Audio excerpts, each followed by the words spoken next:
Heart first leadership isn't what you say, it's how you show up, how you regulate, how you communicate, and how you execute when it matters most. We are Heidi and Ryan Sawyer, and you are listening to the Heart First Leadership Podcast. Welcome, Integrated Performance Podcast. Today I have a special guest with me, my friend, colleague, Melanie Sliwka. We're going to say that with some little bit of accent too. Sliwka. Is that good? I say it right? That's awesome. So Melanie and I go back a few years. She is an incredible human being. She has spent 13 years working with special op candidates, elite athletes, even just regular people, working for SEALFIT, Unbeatable Mind. She is a nutritionist, and she is the author of the book, 6 Weeks to Cleaner Eating. And we are just, and one more thing, I didn't want to leave this out. We talked about it before we started the conversation here, is she is a world record holder in a team burpee challenge. 6 people got together and did burpees for 24 hours. How many burpees did you do, by the way? 5,326. Individually, you did 5,000 burpees. That's right. Okay. So the whole team did like 35,000. What was it? Oh yeah. 5 times. Yeah. It's 5 times that. Yeah. Mm-hmm. So it was an incredible challenge, and it was for good. It was for veterans, right? It was a veteran. That's right. The Courage Foundation. Foundation. So excellent. That's excellent. So excited to have you here as somebody who has supported us in the writing of integrated performance, of understanding it from a nutritional level. So we're going to have a conversation about nutrition, but before we go down that path of kind of how does this work into human potential, into human performance, into becoming a better version of ourselves and making sure that we have these building blocks in our lives to understanding nutrition, I want to hear from you. Like, what got you to where you are today? What got you to a place where you are working with special op candidates, where you're so passionate about helping people, to transform their physical world, so therefore they're able to transform their lives, I'm assuming, right? There's a level of just making people better to better their lives. So what is it, Melanie, that got you to where you are? I was in search of my own transformation, to be honest. That's a lot of the time where we start from when we're in this industry. I didn't know that, though. The funny thing is that I was coming out of it, divorce and some trying times for myself. I ended up working for another Navy SEAL prior to Mark Divine and Unbeatable. They sent me to Mark to start to train because I was selling CrossFit equipment, and I was manufacturing that in China. And then I didn't know anything about a barbell. So I started training with Mark, and that's when my transformation started. I started to do really hard things. I started to create a discipline. I had a choice. A lot of us, when we get to that segue in life, we've got a choice. You're kind of stable, you have your career, and then you can chill. You can hang back and let life pass you by, or you can elicit change, right? And that growth mentality. And I found for myself, and being a single mom with 2 little ones, that was the only way for me. Yeah. So I found crazy Mark Divine and that team, and we started doing like insane training. And of course, CrossFit was born right around that time as well. I was at the forefront of the CrossFit industry. And Mark, I guess he saw a little crazy in me and decided, he wanted to bring me on board to start doing the SEAL training. So I went through literally every single iteration of the SEAL training that we offer at SEALFIT. Wow. 3-week academies. I did the 50-hour Hell Week Crucible. I was the 12th woman in the world to complete that. And I was just average, you guys. I wasn't anything special. I was never a professional athlete. I did some competitive surfing, but that really doesn't transfer over to weightlifting and running, maybe endurance. And, I wanted my life to be different. And along that journey, I started managing his CrossFit gym because I had a business background. And that's what I was doing originally. And he said, manage the membership. Then I became one of the coaches. And I started to run these nutritional challenges. I'm not going to put a name on that because I know that some of these nutritional challenges work for some people and they don't for a lot of others. So we brought some people in from another company, and they held a challenge with our, 200 person membership at the time. And by the end of that reign, we had one woman who made it all the way through the challenge. And she lost, maybe 30 pounds, and she needed to. She was quite a bit overweight. And by the end of that, probably a year, she gained it all back. And everyone kind of just bailed ship on that challenge. And I thought, my God, this can be done better. I know this can be done better. And so I wrote a program, and it was based roughly around what we'd already done. But it was a slow process where people were able to slowly eliminate foods that are considered problematic within our community at large. Your dairies, your sugars, right? Your glutens, even meat to some extent, which the other program did not do. So we had a slow elimination over the course of 6 weeks. I ran that through the membership. Mark said, cool, go ahead, do it, do what you want. Everyone had tremendous success. And it wasn't because they eliminated any food in particular. It was because they built great awareness around their diets, Ryan. And they understood how much, when, and what they were putting into your body. And that sounds strange. That sounds crazy, right? Like, you really don't know. Like, you kind of eat, you get food, you eat, you do it throughout the day. And most people don't have like awareness. Wow, did I really eat 3,000 calories? Yeah, you did. One bag of chips, right? 400 calories or something crazy, depending on how many servings you have. So after that point, I wrote a book, and Mark published it. And then we began running challenges all over the world. So from there, I was like, wow, okay, how much do I really know about nutrition? How much do I know about functional medicine? I didn't know a whole lot other than just learning from the Rob Wolfs and the Dr. Gabrielle Lyon and Ben Greenfield. These were my mentors in the field. So there's some pretty lofty mentors. So I did have a bit of a bearing on what I was doing. Went back to school. I said, this is where this is what I love to do. This is where my life is focused, and I can promote the most change within our culture, within our children, within, the world. And so I got my master's in functional medicine and nutrition. Excellent.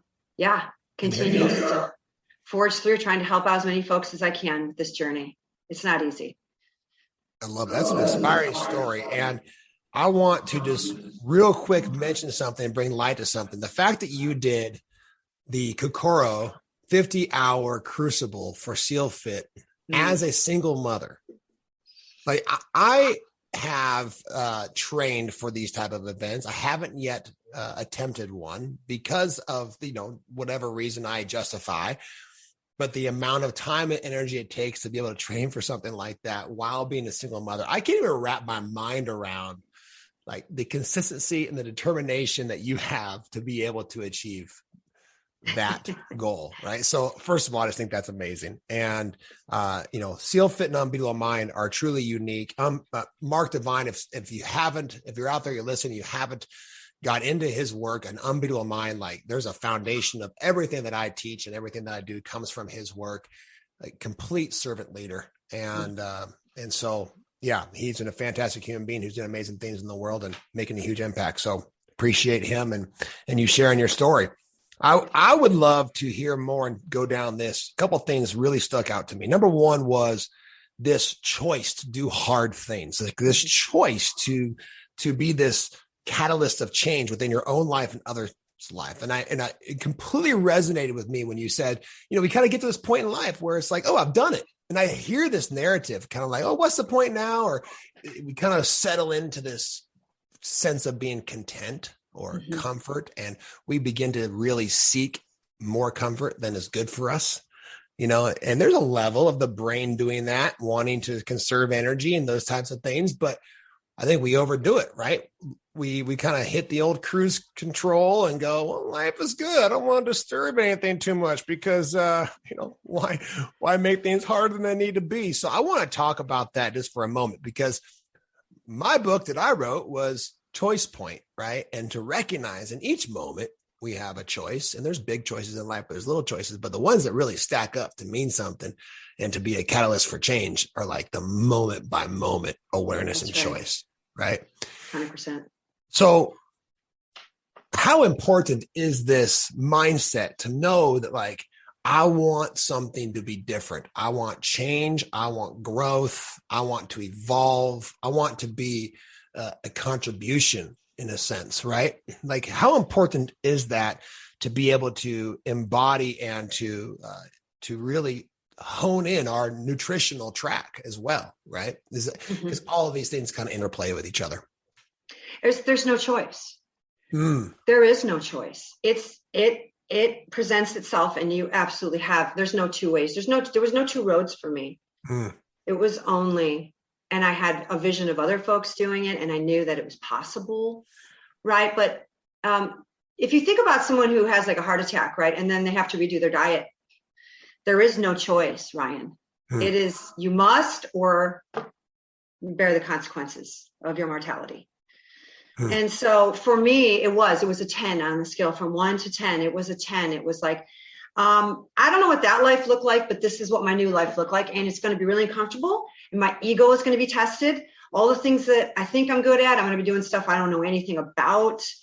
Right. So I'm going to start from square one on everything that I know and everything that I'm doing, including, you know, that mental component, right? Because that comes first. Way before you step into the gym, it has to be your mind that says, I'm putting my shoes on. Yep. Yeah, but you should. I'm putting my shoes on. I'm walking out the door. I don't know what the road's going to look like, but I'm going. Right. When you open your refrigerator, I mean, you know, there's no soda. You know, it's like vegetables. Huh? All right. That's very uninteresting, right? To that untrained mind. I relate to that so well, because I remember even in the midst of the really hardest part of my transformation, I would say, when I was kind of pulling myself out of a darker place, this experience of when I allowed for myself to go to sleep at night with, we'll see how I feel in the morning. I was maybe a coin flip of getting up when my alarm went off. But when I went to sleep, like, I don't care how I feel. I don't care if I sleep. I don't care what happens. Like, now alarm goes off, my feet are hitting the floor, and just get that part out of the way. And this is a conversation that we can lead down, like visualization and all kinds of different components, and be like, set yourself up for success. Like, see yourself doing the things, like creating this future version of yourself that actually eats healthy and takes these steps, right? But to peel those layers back and to say, to make a choice that you are doing this for you, you're doing this for your future, for your children, for your community, whatever it is. And to say, there is, when you do that to that level, like what I hear you saying is like, the choice is very simple, right? And they almost to the point where you don't even have one. And I love that. I love Cellularly, that. we don't have a choice, Ryan. Cellularly, at the mitochondrial level, there's something called hormesis. And this is that you have to have free radicals, right? And you have to have antioxidants, and they have to work together. They have to. Without a free radical and without, that discord within your body has nothing to do, right? And so you have to have a level of discomfort at every single level of your body. It's built within us, right? Resistance. Yeah. Right. Challenge, change. It is built into us. Mitochondria, for instance, has to have stress. So how do you grow your mitochondria? Mitochondria are, it's your powerhouse. It's your unit of energy. It's how energy is produced. It is our life source. It needs cold therapy. It needs to train hard, right? It needs stress in order to become strong. And that's exactly, the philosophy behind this at a really cellular level, is that we crave that. We strive for that. So, but it's it's that ego and it's that mindset that needs to change. Not our bodies necessarily. The bodies are ready to do that. It's just that we get scared. We have that fear come into play for one reason or another. Could it be, what are you facing right now? Could it be you haven't spent enough time with your family already. Now you're going to go train? What is the story that you're telling yourself?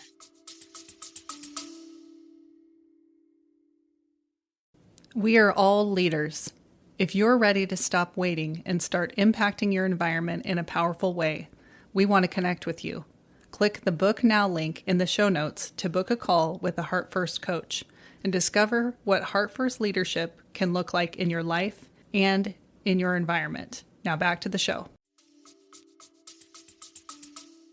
Right. There's a story. There's always a narrative, and there's always some sort of a justification. And usually on a fundamental level, it's like, oh, well, I'm tired. Like I'm tired. Well, yeah. Well, and that's the conundrum that we're in. We're tired because we don't want to wake up at 4 a.m. or whatever time it is that the alarm goes off. For me, that's my wake up time, or I'm tired at the end of the day, so I don't want to train. But it's actually the thing that we have to do is to push through that resistance, to be able to actually make our bodies more efficient at developing energy, creating energy, and storing energy, so we have more energy to actually, liberate our lives and to create change. Right. So absolutely. I think people look at this as a really long term. They're like, I'm going to have to get up at 4 o'clock every day for the rest of my life. And they're like, I don't want to do that. I don't want to live that way. But what they can't see sometimes is that it's a compartment, right? Like I could take 6 weeks, and that's why I did the 6-week program. I can take 6 weeks and chunk off an amount of my life to reorganize my diet, to reorganize my fitness. And then I'll see where I'm at then. Okay. Maybe after 6 weeks, I eliminated meats. I'm a meat eater. I just am. I'm going to bring meat back in, but my body got a reset. I got to experience something new. Maybe I learned something about the type of meat I was eating or what that looks like. Right. And so oftentimes we get a really broad perspective. We scare ourselves with, oh my gosh, I'm never going to drink alcohol again, right? But people take breaks, and you take breaks from coffee, you take breaks from things, or you start new regimes. Maybe aerobics is not going to be your forte, Ryan. Maybe a 6-week aerobic program isn't going to stick long term. But, as far as agility, mobility, flexibility, it could be a great resource for you right here, right now. We don't know, Right. So you try. Well, it's the interesting piece. I'm going to go just a little bit down the brain sciences for a moment. Is actually when there's a something that is undesirable, or there is an agent of change, our brain will actually collapse time and make it say that this moment is how it's going to be now forever. I'm never get to eat pizza again, or whatever it is, whatever that component is, this is how it's going to be, whether it's business, life, relationship. Because you're interacting with me, because you socially rejected me, that means that everybody socially rejects me, right? So you can relate this to any component of your life, being able to open yourself up and say, I'm just going to, try something new. I'm going to create one change at a time. And I heard you say too, this incremental approach where we're just making one shift at a time. So let me just back up for a moment, because we could rabbit hole really fast, and this could kind of go off the rails here a little bit. But let me ask you a question. Someone's just getting started. Yeah. Okay. What is the one component that you would want somebody to learn or experience or to take away from your coaching, from working from the 6 weeks to cleaner eating? What is it, one thing you're like, this is the most important component to get somebody started? Awareness. So I do take every client I have, and I have them do a 3-day dietary recall. I want them to know what they're eating. I want them to know exactly the water, every single thing that they're putting into their body.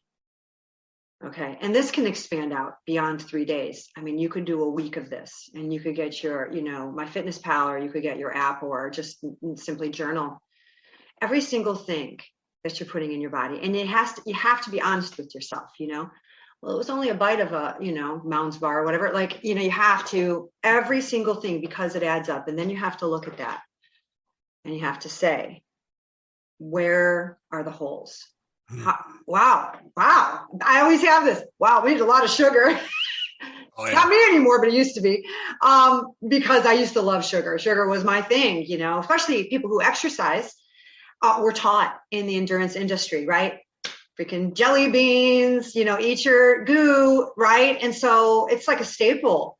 And so it crosses into everyday life as well. So sugar awareness, just how much of what are you taking in? That's the biggest thing. Most people are surprised how much sugar they take in, and they're shocked by how little protein they take in, how much protein they need. It makes me think about where I've now landed is this place where I intuitively eat. I only eat when I'm hungry. Today, for example, it's right now we're recording this. It's 10:45 in the morning, and I haven't eaten anything yet. And I just now realized it because I got up, got going, had my water, had a little half a cup of coffee, started working on a few things. And I'm like, I haven't been I'm hungry. So I haven't gone upstairs to get something to eat yet. Right. It's great for your mitochondria. Yeah. And well, there's a whole conversation that we can have about fasting and longevity and circadian rhythms and all kinds of things, but we'll talk about those things later. Those are to come. What I want to talk about, I love this conversation about awareness. How much eating is unconscious? Like how much eating is because it's noon, so it's lunchtime. So I grab something to eat, right? Or, breakfast is the most important meal of the day, supposedly. We've heard that, right? Mm-hmm. Right? Is it or isn't it? I don't know. It depends on what's going on with your body and what your goals are and what you did yesterday, what's coming up.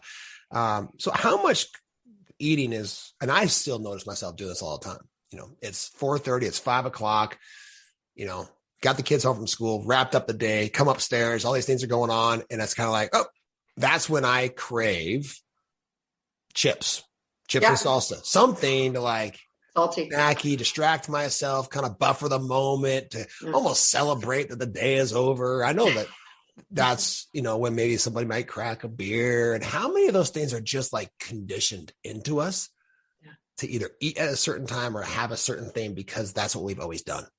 So therefore it becomes unconscious. Like how much? All of it. I mean, that's why, all of it. From childhood, from being and we created this culture, right? Because we needed to, because of farming, right? Breakfast is built from the farm industry. Mm-hmm. Okay. Mm-hmm. And so we've carried that out. Why? Because of big farm, big industry, right? Big industry, cereals, things, they want to sell food. So we support that breakfast meal, even though maybe may or may not be conducive to our lives now, particularly as adults.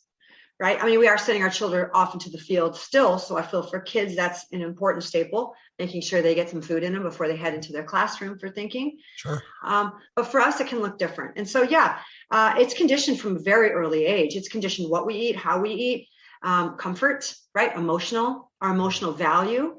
A lot of our emotional value is around food. What do people do when they're bummed? They either eat or they don't eat. Yeah.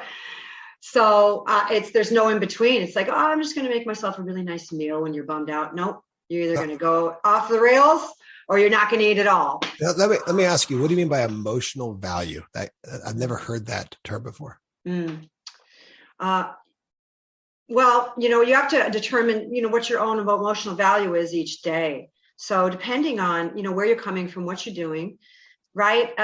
What triggers you. So emotional value can be love. Right. So I'm in love and I want to go out to a fancy meal because that makes me feel romantic. It makes me feel engaged with my partner. And then before you know it, you just threw down 2,000 calories, right? In a bottle of wine. It's because wine means romance. Sure. Love. In our culture. Then therefore, we're in a good, healthy place as a marriage because we're doing this thing that we have associated with love. Is it a level of like a neural association I'm hearing with food 100%. And with either being down in the dumps or celebrating, right? Having a big week and saying, hey, it's pizza night because it's Friday, right? So they're all associations, right? And also emotional associations. And then therefore my question would be like, for you, for me, for all of us to really question, is this really what I want? That's right. Is this really what I want? Or am I just doing this because I'm conditioned to do it?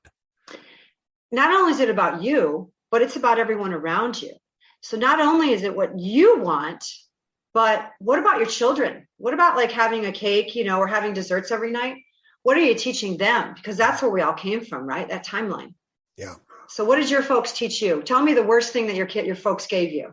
Well, I would say from the very beginning, number one, it was to finish your plate. Okay.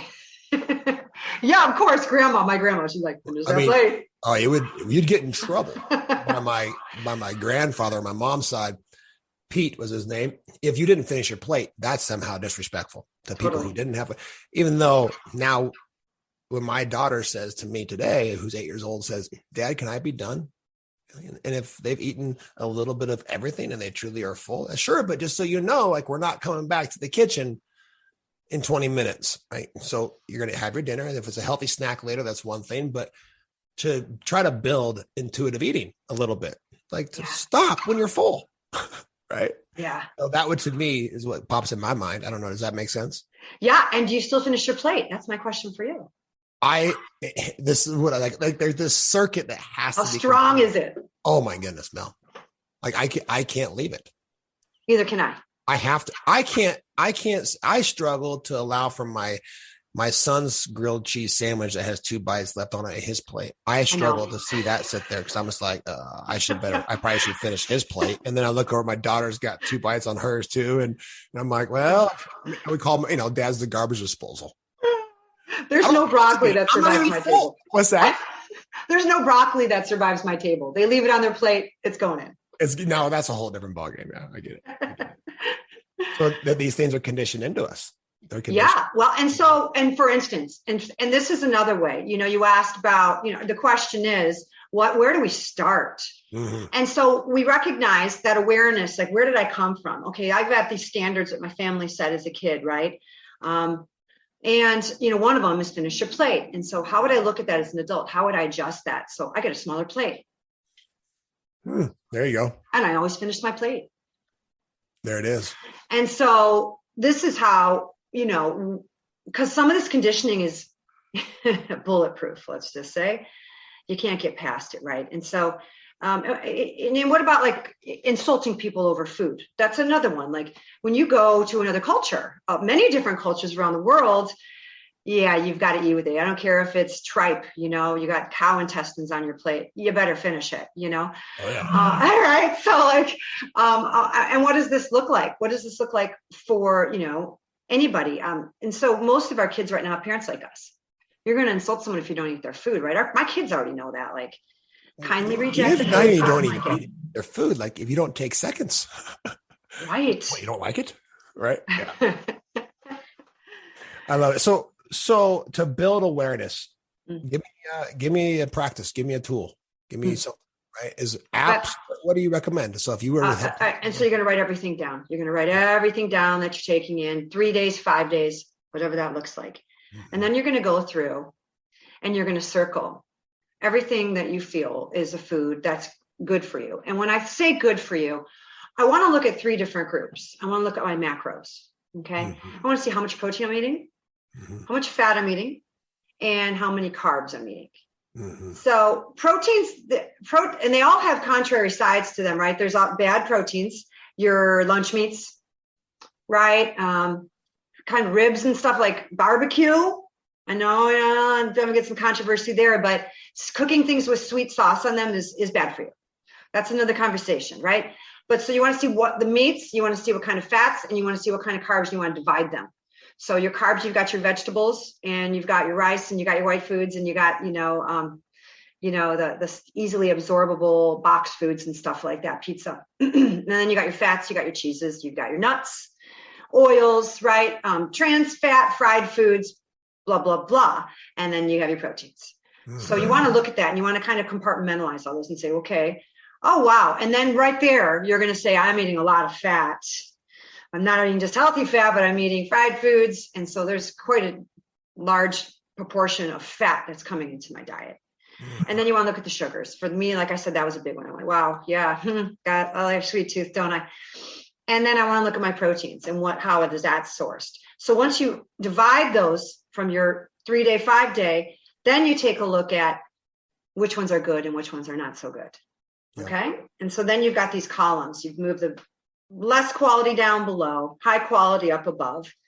And now you're looking at, a tier system of what you're eating.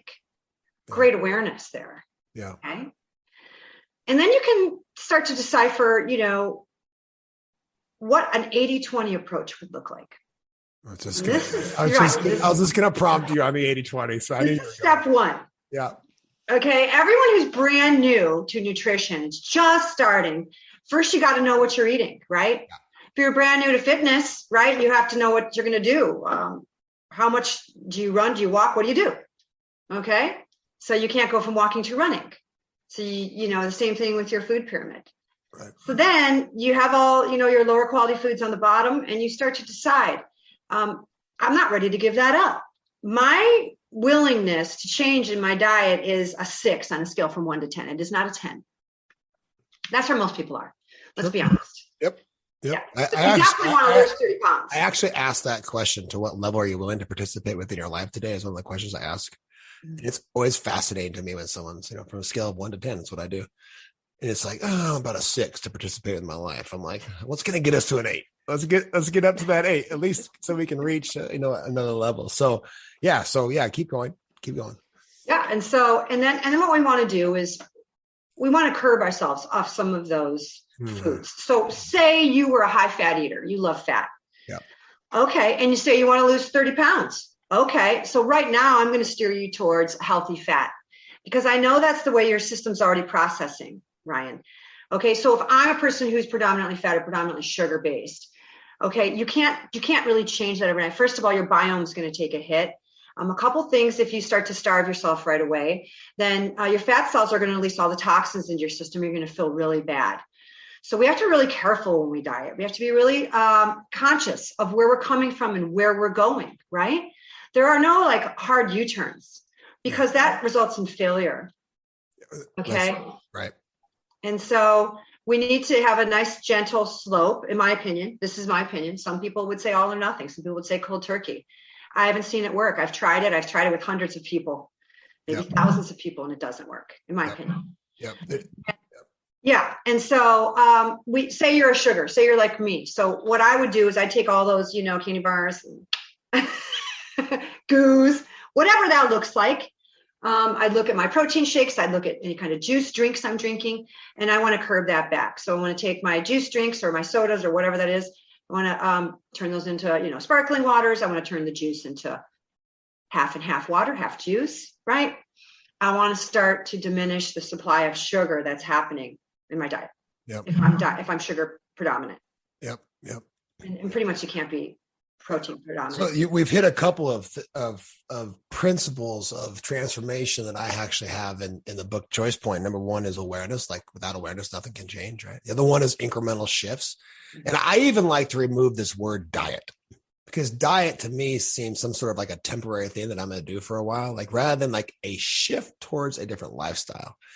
And, I talk to people all the time about New Year's resolutions and this idea of all of a sudden you're going to go from not working out at all to, 6 days a week in the gym or whatever that may look like, right? It's just not realistic that you're going to be able to maintain. And if you have a hard time maintaining consistent motivation, how about we try to just take things off and take a bigger picture, a little bit longer view of where we want to be and say a year from now, if I was, this feeling this way, had this much energy, had this type of body type, wearing this size of jeans, whatever it is, right? Whatever your goals are, what impact would that make? And be able to say, now I'm going to take one step towards that. Because I want it to be sustainable, because losing 20 pounds and putting it back on and losing 20 pounds that's the experience I used to have.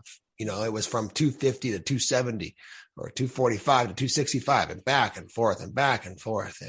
And then there's this level, like you said, this level of reaffirming the fact that I can't keep it off and that's going to come back on anyway. So what's the point? And I'm real healthy for a while and then back to the whatever, right? So this importance of just saying, let's just remove one thing. Let's just make this little shift. Let's just increase our exercise just a tiny bit. And this is what I consider to be a very important component of this integrated life, where I'm going to make these shifts over time and then they're going to stick because they're who I am. Does that make sense? Yeah. 100%. And it's doable. We have to remember, we're fallible, right? I mean, we're going to, we're going to go to birthday parties. We're going to go to events. We're going to have moments of weakness. How great will that look?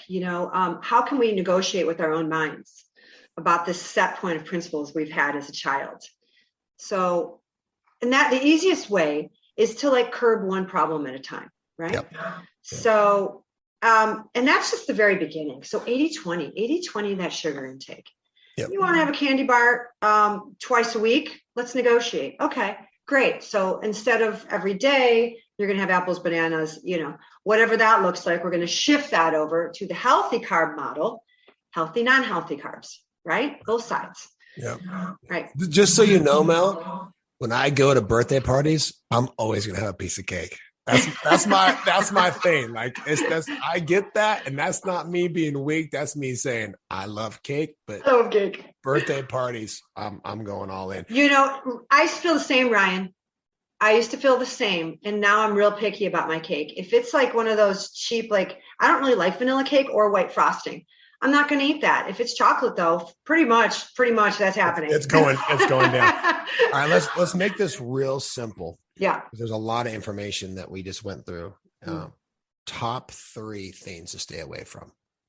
If you were to say soda, somebody were to take one of these 3, they were to remove one of them. One of the pieces that I am very strong believer in is we have to create space. Like what's in the cycle of transformation I talk about is there's a choice point and then there's the void. In the moment I have a choice, I have to let go of something. I have to surrender something. I have to, whether that be a thought, a behavior, a pattern, whatever it is, like we have to remove something and replace it with something else. There has to be like a competing circuit for change to happen. Right. So what is like, no matter what, something I'm just going to say, okay, I'm going to set this one thing down. You said soda is one. What's give me 2 more that. All right. I'm going to tell you a Monster has 240 calories and 60 some grams of sugar in it.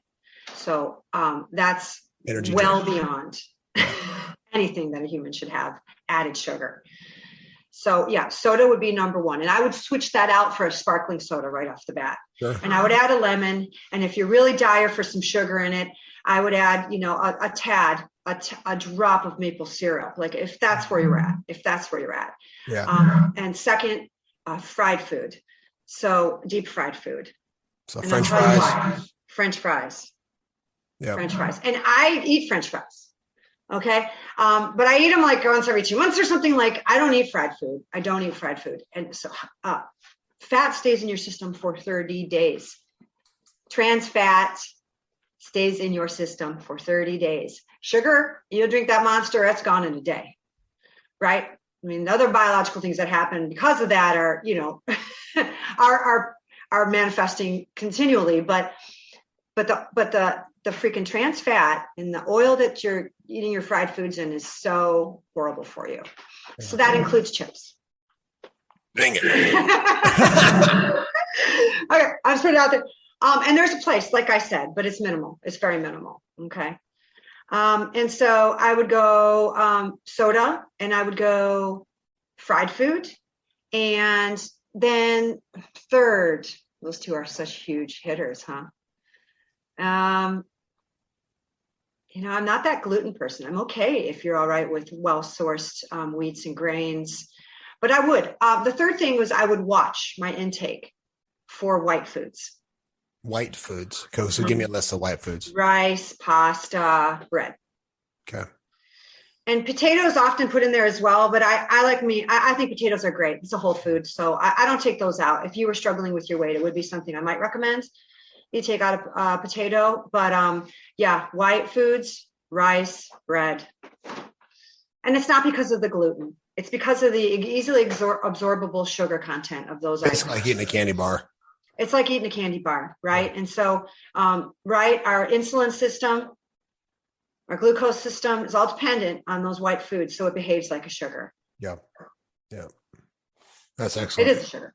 Yeah. So this is a great place for us to start, is having awareness, making small incremental shifts, just knowing that we have a choice, and then we don't, right? Once we know we want something different, we want to grow, we want to be healthier. And, as a leader, as a parent, it's my responsibility to take control of my own nutrition, to set up these habits and behaviors for my environment, right? For my children, for whoever else. Right. We have to model. If we want them to be healthy versions of themselves, would that be physically, mentally, emotionally, whatever it may be, spiritually, these things have to be modeled first by us, right? And it has to come. That's how we got here, right? That's right. And that's how a third of the world that's now pre-diabetic got there. That's right. It's from their mom and dad. Yeah. I'm not pointing fingers, but it's true. And I'm not perfect. My kids eat sugar. Oh, we're not even close. I'm not saying about perfection, but I'm saying about progress. Right. This is what we have pizza night in our homes, right? Mm-hmm. Mm-hmm. We love to get a movie on a Saturday night and get some Sour Patch Kids. I'm not going to lie. Love me some Sour Patch Kids, and some nachos once in a while and doing those things. But it's the 80-20 is lived. And if it's lived, where 80% of the time you're on point, then you can unleash 20% of the time and enjoy. And I mean, that's no different than working versus rest. Like there's a balance in everything. And to say that I'm just going to go down a rabbit hole and cut out everything, and it's not going to be sustainable.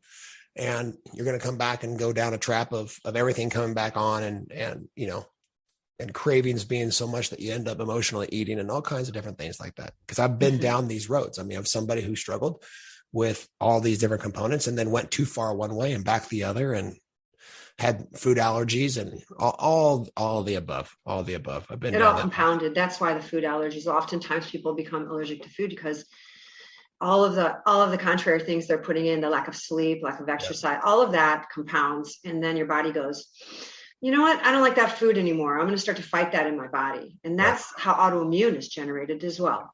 Yeah. Yeah. So Mel, you're going to come back around multiple times. We're going to have different conversations. We're going to dive deeper into macros. We're going to dive deeper into circadian rhythms and sleep hygiene and all kinds of fun things, physical. We're going to talk about physical movement and training, and we're going to talk about all kinds of fun stuff in the future. But this has been a great starter for now. I want to hear from you. What is new and different and coming in your life right now? What's up front? Well, my life's purpose and passion is to elicit health and happiness and reduce as much suffering as I can. Unnecessary suffering. Unnecessary. So we have the same mission, you and I love it. That's why we're here. That's why we're tuned. And part of that is to help the children, because they're the new source coming into our lives that are going to change for their children. And so I created a 4-week kids food fight challenge for kids. And so and I just want to point out, we'll talk more about that in another episode, but the foundation of this program is not to tell kids what not to eat, although there's some strong suggestions among the program and among some of the villains and characters involved in the storyline of that program. The main component is to get kids to eat vegetables. And this has been a strong point of my parenting since the very beginning, was how do I get my kids to eat the carrots? How do I get them to eat the cucumbers? How do I get them to eat salad? And so that is what this program is dedicated to. It's dedicated to helping parents and kids identify with fruits and vegetables in a fun and experimental way. Wow. Boom. How do we find it? How do we engage in this? How do I get my kids to eat vegetables? And you Medmel.com. We actually just ran a beta test. And so the beta test is ending in the next week. I will start the first official challenge in September. So it's meant to piggyback into the school so that kids can, because this is where we really have control over what our kids are eating is, we're sending off to school and we can help them in the environment with their friends. They can influence their friends. All of this community of involvement is important to what we're doing. So it will start in October. It's going to run through October. It's going to end right before Halloween. So don't worry. You can still have a few candy bars with you. That's awesome. And what was the Medmel? It's MEDMEL.com. Is that correct? That's right. Right. Excellent. Functional Medicine Mel, but medmel.com. We'll get you there. Very good. Well, thank you so much for your time, Mel. And we're excited to have you a part of our team and continue to learn from you every single time we talk. I'm just like, I did not know that. And it's just so important for me to keep hearing these things too, because I'm on the path.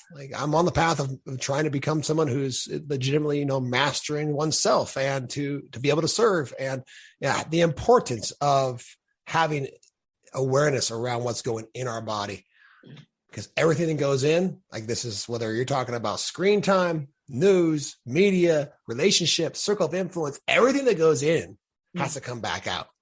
And it's either raising our vibration and making it life more abundant and more joyful and more peaceful and more purposeful, or it's not. And there comes down our conversation full circle to say that there is no choice. There's no choice. And everyone's watching you. I mean, you're watching you, but your family's watching you, your culture's watching you, your community's watching you. People are watching you all the time, right? And they want to be healthy. So they're looking to you as a guide. So be that guide. Yeah. Be the guide. Be that guide, at least for your kids, at least, at the very least. Yeah. Well, thank you so much, Mel. And we'll see you again soon. And good luck with everything you have coming up. Thank you, brother. Appreciate you. Okay. You're amazing. Yeah. Thank you for the work you're doing in the world. Love you. We're going to keep pushing. Thank you for listening. Remember, leaders go first. Alignment matters. And the environment that you create is the legacy you'll leave. We'll see you on the next episode.